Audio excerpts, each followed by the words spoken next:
Right. Pawan Kalyan గారు ఎన్ని చెప్పినా ఏమి చేసినా కానీ ఆయన దానం చేయటం మాత్రం ఆపరు. ఆయన చేతిలో డబ్బులు ఉండనివ్వండి, లేకపోనివ్వండి, అవసరమైతే ఆయన నమ్మేసుకునైనా సరే ప్రజల కోసం ఏదో ఒకటి చేస్తానికి సిద్ధంగా ఉంటాడు. ఈరోజు మళ్ళీ కొణిదెల, కర్నూలు జిల్లాకి సంబంధించినటువంటి కొణిదెల గ్రామానికి మళ్ళీ 50 లక్షల సొంత డబ్బులు. అధికారంలో ఉన్నారు కదా, లేదంటే అక్కడ ఫండ్స్ తీసుకొస్తాను, ఇక్కడ నుంచి ఫండ్స్ తీసుకొస్తానని చెప్పట్లా.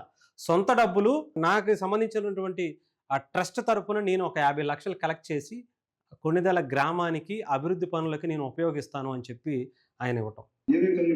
శాసనసభ్యులు కూడా తెలియదు, ఎమ్మెల్యేగా చెప్పినట్టుగా నందికొట్టు ఎమ్మెల్యేగా చెప్పినట్టుగా ఇక్కడ వేదిక పైన అందరికీ కూడా ఆ కొణిదెల గ్రామంతో చాలా కరెక్ట్ గా ఒకప్పుడు నేను దాన్ని దత్తత తీసుకుంటానని చెప్పాను. అక్కడ ఏం అవసరం అయితే నా ట్రస్ట్ ద్వారా నిధులు మీకు ఒక 50 లక్షల రూపాయల పనులు నేను చేసి పెడతాను.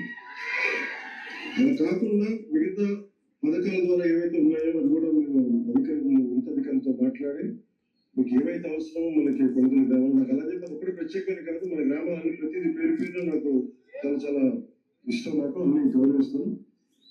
ప్రత్యేకంగా ఆ రోజు అడిగారు కాబట్టి నాకు దాని మీద గౌరవంతో కొనుగోలు గ్రామానికి నేను వచ్చి నేను మీకు ఏమేమి కళ్ళు కావాలో గౌరవ శాసనసభ్యులు కూడా తెలియజేసి నేను పనులు చేసి నేను ఆలూరుకి ఎలా వస్తాను రోజు అలాగే కొనుగోలు గ్రామానికి వస్తాను. ఎమ్మెల్యేగా చెప్పినట్టుగా ఎమ్మెల్యేగా చెప్పినట్టుగా ఇప్పుడు వేదిక మీద అందరికీ కూడా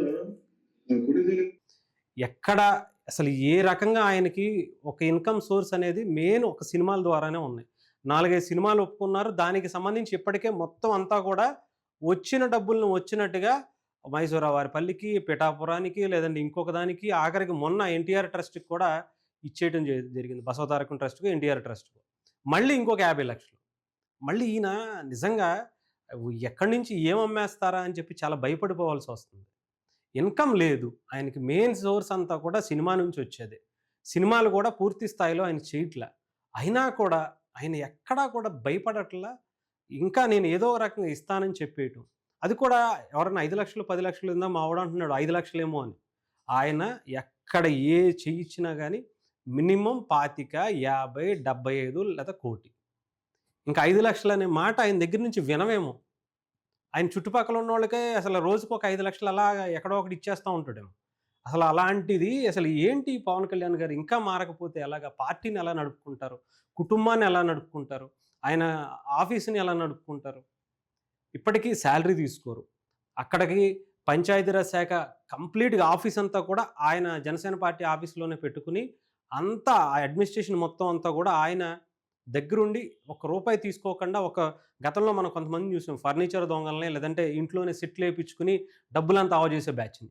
కానీ ఆయన సొంత ఇంట్లోనే అన్నీ పెట్టుకుని గవర్నమెంట్ దగ్గర నుంచి ₹1 తీసుకోకుండా, ₹1 రెంట్ గవర్నమెంట్ కట్టకుండా అన్నీ కూడా ఆయన డబ్బులతోనే నడిపిస్తున్నారంటే ఏం కావాలి అసలు? ఇలాంటి నాయకుడిని మనం దేశంలో ఎవరన్నా ఎప్పుడన్నా చూసారా?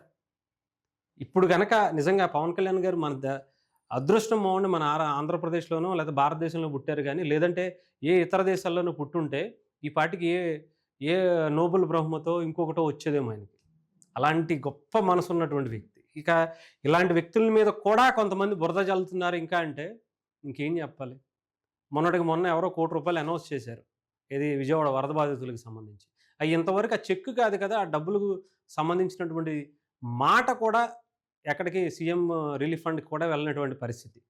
అలాంటిది ఈయన మాట ఇచ్చారు అంటే వితిన్ డేస్లోనే ఆ పనికి సంబంధించి ఆయన చెక్కులు పంపించేస్తూ ఉంటారు. ఆయన దగ్గర ఉందా లేదా, అసలు బ్యాంక్ బ్యాలెన్స్ ఎంత ఉంది, ఏమన్నా చెక్ చేసుకుంటారా, అలాంటివి ఏమీ ఉండవు. ఇచ్చేస్తారంతే. మాట ఇచ్చేస్తారు. అవసరమైతే ఏదో ఒకటి అమ్మేసుకునైనా సరే, ఆయన స్థలమో పొలమో ఇల్లో ఏదో ఒకటి అమ్మేసుకునైనా సరే వాళ్ళకి ఇవ్వటానికి సిద్ధపడేటువంటి వ్యక్తి పవన్ కళ్యాణ్ గారు మాత్రమే. మళ్ళీ కొణిదెల అంటే ఆయన ఇంటి పేరు, ఆయనకి ఆ ఊరు అని చెప్పి వాళ్ళ తాత పూర్వీకులు ఎవరో అక్కడ ఉన్నారు అని కొంత, అంటే కొణిదెల అక్కడి నుంచి పేరు వచ్చిందని ఆయన నమ్మకం.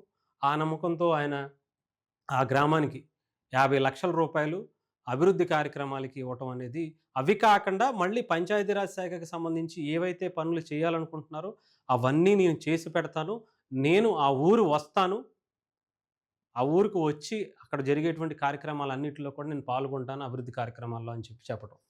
ఆయన ఏదో పిఠాపురం కదా, కర్నూలుకి ఆయనకేం సంబంధం అనుకోవచ్చు. ఆయన రాష్ట్రం మొత్తంలో ఏ నియోజకవర్గాన్నైనా సరే పిఠాపురం కింద చూస్తున్నారు. అటు పాలకొండ నుంచి, శ్రీకాకుళం నుంచి మొదలుపెడితే చిత్తూరులో ఉన్నటువంటి కుప్పం మారుమూల గ్రామం అక్కడ వరకు కూడా పవన్ కళ్యాణ్ గారు ప్రతీదీ కూడా ఆయన సొంత నియోజకవర్గం లాగానే ఆయన చొరవ తీసుకొని అనేక కార్యక్రమాలు చేయటం అనేది నిజంగా గతంలో ఎప్పుడు ఏ మంత్రి, ఏ రాష్ట్రంలో ఉన్నటువంటి మంత్రి కూడా చేయలేనటువంటి కార్యక్రమాలు పవన్ కళ్యాణ్ గారు వచ్చిన 6-9 నెలల కాలంలోనే అద్భుతాలు చేసినటువంటి వ్యక్తి. ఇంకా ఎలాంటి దానాలు, ఇలాంటి కార్యక్రమాలు ఎన్ని చేస్తారో ఏంటో మామూలుగా చెప్పాల్సిన పని లేదు.